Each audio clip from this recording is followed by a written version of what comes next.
నమస్తే అండి. నా పేరు జానీ అండి. నేను కేబుల్ ఆపరేటర్ని ఇక్కడ. ఎలక్షన్స్ అయిపోయాయి మొన్న 13వ తారీఖున, కానీ చాలామంది ఈసారి కూటమికే వస్తుందని కూడా చెప్పడం జరుగుతుంది. ఎందుకంటే 2% ఓట్ షేరింగ్ వల్ల. అది ఎంతవరకు నిజం అంటారు?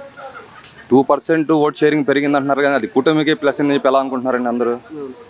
కూటమి ప్లస్ అవ్వడానికి ఇప్పుడు 2014 నుంచి 19 వరకు చంద్రబాబు నాయుడు గవర్నమెంట్. ఆ గవర్నమెంట్లో అతను క్యాస్ట్ వాళ్ళకే లబ్ధి చేసేళ్లే, కానీ ఒక పేదవాళ్ళకి కూడా ఎవరికి లబ్ధి చేయలేదుగా. ఇప్పుడు ఈ గవర్నమెంట్ చేసుకుంటే ప్రతి పేదవాడికి ప్రతి ఇంటికి లబ్ధి చేకూరింది. అలాంటప్పుడు అంత ఎండలో కూడా క్యూలో నుంచొని టీడీపీకి ఓటేయాల్సినంత అవసరం ఉంది ప్రజలకి. వాళ్ళకి ఎవరైతే లబ్ధి చేశారో వాళ్ళకి ఓటేస్తారుగా. అలాంటప్పుడు వైసీపీకే 2% షేర్ పెరిగింది అనుకోవచ్చుగా, టీడీపీకి అని చెప్పి ఎందుకు అనుకోవాలి మనం? అంటే దీంట్లో యువత కూడా ఉన్నారు, ఈ పెరిగిన 2%లో కూడా యువత కూడా ఉన్నారు. యువత మ్యాక్సిమం పవన్ కళ్యాణ్కి కానీ లేకపోతే చంద్రబాబు నాయుడుకి అది ఇలా కొందరు మారే అవకాశం కూడా ఉంటుంది కదా. ఇప్పుడు యువత ఉందంటే అండి, యువత లాస్ట్ గవర్నమెంట్లో ఎంతమంది ఉద్యోగాలు ఇచ్చారు చంద్రబాబు నాయుడు గారు? టీడీపీ గవర్నమెంట్ ఎంతమంది ఉద్యోగాలు ఇచ్చింది చెప్పండి మీరు? ఇవ్వలేదు కదా. అది యువతకి ఏదది నిరుద్యోగ వృత్తి ఇస్తా అన్నారు, ఎంతమందికి ఇచ్చారు? చివరిలో 2 నెలలు ఉన్నదంగా ఇచ్చారు. అవునండి, కూటమి మేనిఫెస్టోని కూటమి వాళ్ళ వీటిని ఎవరు నమ్మే స్థితిలో లేరండి. ఏంటంటే పక్కాగా ఓట్ షేరింగ్ పెరిగిందంటే అది ఒక వైఎస్ఆర్సీపీకే ప్లస్. మళ్ళీ వైఎస్ఆర్సీపీ 120, 130 సీట్లతో అధికారంలో రావడం పక్కా ఇక్కడ.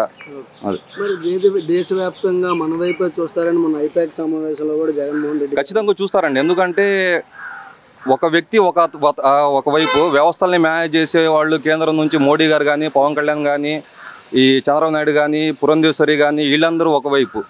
అది కాక మళ్ళీ తన రక్త సంబంధాన్ని కూడా గొడవలు పెట్టారు వాళ్ళు. కుటుంబంలో కూడా గొడవలు పెట్టి మళ్ళీ షర్మిలని కూడా వాళ్ళ వైపుగా తిప్పుకున్నారు. ఒక 10 మంది ఒకవైపు, ఒకవైపు ఉన్నప్పుడు మరి ఒక అతను గెలిస్తే మరి దేశం మొత్తం అతను వైపు చూసిద్ది కదా మరి. అయితే ఇప్పుడు ఇక్కడ సొంత చెల్లెళ్ళే చూడలేదు, బయటికి పంపించేశారు, దేశాన్ని రాష్ట్రాన్ని ఎలా కాపాడుతారని చాలామంది కమెడియన్స్ కానీ లేకపోతే చాలామంది మన క్యాన్వేషన్లో కూడా మాట్లాడడం జరిగింది. వాళ్ళ కుటుంబాల్లో కూడా ఉన్నాయి కండి, వాళ్ళ కుటుంబాల్లో కూడా ఉన్నాయిగా. ఎవరి కుటుంబంలో లేవు గొడవలు ఉన్నంత మాత్రాన ఇదైంది. వాళ్ళ ప్రతి కుటుంబంలో గొడవలు ఉంటాయి. ఆమె ఏంటంటే టీడీపీ చంద్రబాబు ట్రాప్లో పడారు, సునీత కానీ షర్మిల కానీ. అంత మాత్రాన అక్కడ ఏదో జరిగిపోతుందని లేదు. పక్కాగా వైఎస్ఆర్సీపీ జగన్ సీఎం అవుతారు ఇంట్లో. మరి ఐపాక్లో మెయిన్ ఒక వ్యక్తి ఏంటంటే ఇప్పుడు ప్రశాంత్ కిషోర్ గారు పక్కాగా ఓటమి చేర్చి వస్తారు వైసీపీ అనేసి స్టేట్మెంట్లు కూడా ఇవ్వడం జరిగింది. ఐపాక్లో ప్రశాంత్ కిషోర్ గారు పనిచేస్తున్నంతకాలం జగన్ మళ్ళీ వైఎస్ఆర్సీపీ 130, 140 సీట్లతో మళ్ళీ గవర్నమెంట్ ఫామ్ చేసిద్ది అన్నారు. అతన్ని ఎప్పుడైతే ఐపాక్ నుంచి రిమూవ్ చేసేసారో అతను టీడీపీ దగ్గర ప్యాకేజీ పుచ్చుకొని జగన్కి వ్యతిరేకంగా చెప్పడం మొదలుపెట్టాడు. సో అతను ఐపాక్లో లేడు కదా. అతని సర్వేని ఎలా తీసుకుని చెప్పగలుగుతాం మనం? మరి దేశవ్యాప్తంలో కూడా ఢిల్లీకి ఆయన సర్వే చేసి చెప్పారు పక్కాగా గెలుస్తారని. ఇప్పుడు కిందిసారి కూడా ఆంధ్రాకి కూడా ఆయనే చెప్పారు పక్కాగా వైఎస్ఆర్ గెలుస్తారు, ఈసారి టీడీపీ గెలుస్తుందని కూడా ఆయనే చెప్తున్నాడు. కరెక్టే అండి. అది ఐపాక్లో ఉన్నప్పుడు అతను ఇప్పుడు ఐపాక్లో లేడు కదా, ఐపాక్ టీంలో లేడు కదా. ఐపాక్ టీంలో లేకుండా ఎలా చెప్తాడు? ఏ సర్వే చెప్తాడు ఐపాక్లో? ఎలా చెప్తాడు? అతను చంద్రబాబు నాయుడు దగ్గర ప్యాకేజ్ తీసుకున్నాడు కాబట్టి ప్యాకేజ్కి అనుకూలంగా చెప్తున్నాడు. టీడీపీ గెలిచిద్ది, కూటమి గెలిచిద్ది అని చెప్పి. అది కూటమి కూడా చెప్పలా, టీడీపీ అని చెప్పాడు అతను. మరి పిఠాపురంలో వైసీపీ వంగ గీత గారి డిప్యూటీ సీఎం కూడా ఇస్తాను, గెలిస్తే డిప్యూటీ సీఎం కూడా ఇస్తానని చెప్పారు. పవన్ కళ్యాణ్ గారు ఈసారి గెలుస్తారని కొన్ని సర్వేలు కూడా చెప్తున్నాయి. ఆయనకి ఏం పదవి ఇచ్చే అవకాశం ఉంది గెలిస్తే? ఎవరికండి? పవన్ కళ్యాణ్ గారు. పవన్ కళ్యాణ్ ఎవరు గెలిస్తే ఇస్తారు? వైసీపీ గెలిస్తే ఏ పదవి ఇస్తారు? ఎవరు ఇస్తారు? వైసీపీ గెలిస్తే జగన్మోహన్ రెడ్డి గారు. ఎలా ఇస్తారు? ఎవరు కదా డిప్యూటీ సీఎం ఇస్తానని అవును వంగ గీత గారు చెప్పారు. వైసీపీ గెలిస్తే డిప్యూటీ సీఎం ఇస్తారని చెప్పేసి. పవన్ కళ్యాణ్ కావాలని చెప్పేసినా సరే చంద్రబాబు నాయుడు పవన్ కళ్యాణ్ గెలవనీడు అక్కడ. ఎందుకంటే రేపు మళ్ళీ పవన్ కళ్యాణ్ గెలిస్తే చంద్రబాబు నాయుడుకి మేక అవుతాడని చెప్పేసి ఆయన తెలుసు.